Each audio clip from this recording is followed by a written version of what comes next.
সাধারণকালের দ্বাবিংশ সপ্তাহ মঙ্গলবার। প্রথম পাঠ থেসালোনিকীয়দের কাছে প্রেরিত দূত পলের প্রথম পত্র 5 অধ্যায়, পদ সংখ্যা 1 থেকে 6 এবং 9 থেকে 11। প্রভুর পুনরাগমনের প্রতীক্ষায় তোমরা সবাই সজাগ হয়েই থাকো। প্রিয়জনেরা, প্রভুর আগমনের প্রসঙ্গে কোন কোন সময় বা লগ্নে ওই সব কিছু ঘটবে সেই বিষয়ে তোমাদের কাছে কোনো কিছু লেখা নিষ্প্রয়োজন, কারণ তোমরা নিজেরা ভালোভাবেই জানো যে চোর যেমন নিশুতি রাতে আসে, প্রভুর সেই মহা দিনটিও তেমনিভাবেই আসবে। লোকে যখন বলবে চারিদিকে কি শান্তি, কি নিরাপত্তা, ঠিক তখনই তাদের ওপর হঠাৎ নেমে আসবে চরম বিনাশ। গর্ভবতী নারীর যেমন হঠাৎ দেখা দেয় প্রসব বেদনা, উদ্ধারের কোনো পথ থাকবেই না তখন। কিন্তু ভাই, তোমরা তো অন্ধকারে পড়ে নেই যে সেই দিনটি চোরের মতোই অতর্কিতে তোমাদের কাছে এসে পড়বে। না, তোমরা সবাই আলোরই মানুষ, দিনেরই মানুষ। আমরা তো রাত্রি বা অন্ধকারের কেউ নই। তাই আমরা যেন অন্য সকলের মতো ঘুমিয়ে না থাকি, বরং যেন সজাগ হয়ে থাকি, যেন নেশা মুক্তই থাকি। কেননা যারা ঘুমোয় তারা তো রাতের বেলাতেই ঘুমোয়, যারা মদের নেশা করে তারা তো রাতের বেলাতেই মদের নেশা করে। কিন্তু আমরা দিনের মানুষ যখন, এসো আমরা নেশা মুক্তই থাকি। আমাদের বুকটা যেন ঢাকা থাকে খ্রিস্ট বিশ্বাস ও ভালোবাসারই বর্মে, মাথাটা যেন ঢাকা থাকে পরিত্রাণ লাভের আশারই শিরস্ত্রাণে। কেননা আমাদের জন্য ঈশ্বর যা স্থির করে রেখেছেন তা এই নয় যে আমাদের একদিন তার ক্রোধের পাত্র হতে হবে, বরং তা এই যে আমরা যেন পরিত্রাণ লাভ করতে পারি আমাদের প্রভু যীশু খ্রিস্টেরই মাধ্যমে। প্রভু যীশু তো আমাদের জন্যেই মৃত্যুবরণ করেছেন, যাতে আমরা বেঁচে থাকি বা শেষ নিদ্রায় নিদ্রিত হয়ে থাকি, আমরা যেন তার সঙ্গে জীবিত হয়েই থাকি।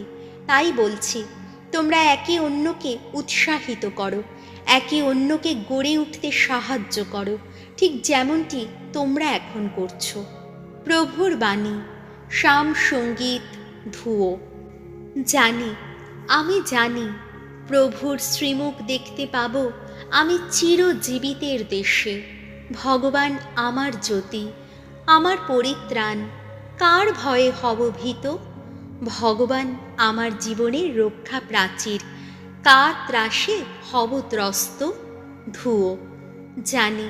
আমি জানি প্রভুর শ্রীমুখ দেখতে পাব আমি চিরজীবিতের দেশে।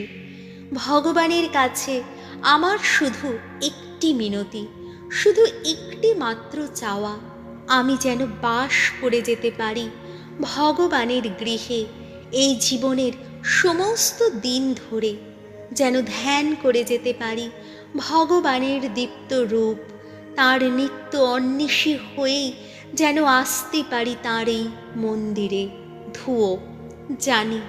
আমি জানি প্রভুর শ্রীমুখ দেখতে পাব আমি চিরজীবিতের দেশে। ভগবান, আহা কত মঙ্গলময়! জানি তা তো এই জীবিতদের দেশে দেখতেই পাবো আমি। ভগবানেরই পথ চেয়ে থাকো, সাহস রাখো, শক্তি ধরো মনে। হ্যাঁ, ভগবানেরই পথ চেয়ে থাকো। ধুয়ো।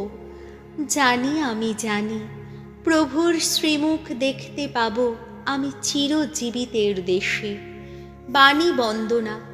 জয় জয়, প্রভুরও জয়। এক মহাপ্রবক্তা দেখা দিয়েছেন আমাদের মাঝখানে। ভগবান তার আপন জাতির কাছে করেছেন শুভাগমন। জয় জয়, প্রভুরও জয়। লুক রচিত মঙ্গল সমাচার 4 অধ্যায়, পদ সংখ্যা 31 থেকে 37। ধর্মশিক্ষা দানে যেমন মঙ্গল কর্ম সম্পাদনেও তেমনি যিশুর আশ্চর্য ক্ষমতার প্রকাশ। একদিন যিশু গালিলিয়ার কাফারনায়ুম নামে একটি শহরে নেমে এলেন। সেখানে বিশ্রামবারে তিনি লোকদের উপদেশ দিতে লাগলেন। তারা তার ধর্মশিক্ষায় বিস্মিত মুগ্ধ হয়ে গেল, কারণ তার কথা বলার মধ্যে ছিল একটা অধিকারের সুর। এখন সমাজগৃহে সেদিন উপস্থিত ছিল এমনই একজন লোক, যার ওপর ভর করে রয়েছে এক অপদূতের অপবিত্র আত্মিক শক্তি। সে জোর গলায় চিৎকার করে বলে উঠল, আহ, নাজারেতে যিশু, আমাদের সঙ্গে তোমার আবার কি কাজ? তুমি কি আমাদের শেষ করে ফেলতে এসেছো নাকি? আমি তো জানি তুমি কে, তুমি তো ঈশ্বরের সেই পবিত্র জন। যিশু তাকে ধমক দিয়ে বললেন, চুপ কর, এই লোকটিকে ছেড়ে এক্ষুনি বেরিয়ে আয়। তখন সেই অপদূত লোকটিকে সকলের সামনে মাটিতে আছড়ে ফেলল। তারপর তার কোনো ক্ষতি না করেই সে তাকে ছেড়ে বেরিয়ে এলো। উপস্থিত সকলেই এতে বিস্ময়ে অভিভূত হয়ে পড়ল। তারা নিজেদের মধ্যে বলাবলি করতে লাগলো, ওর কথার মধ্যে কি আছে? একটা অধিকারের সুরে শক্তির সঙ্গে উনি কেমন অপবিত্র যত বিদেহী আত্মাকে আদেশ দিচ্ছেন, আর ওরাও কেমন বেরিয়ে আসছে। এইভাবে তার বিষয়ে এইসব কথা আশেপাশের প্রত্যেকটি জায়গায় রটতে শুরু করল। প্রভু যীশু খ্রিস্টের মঙ্গল সমাচার।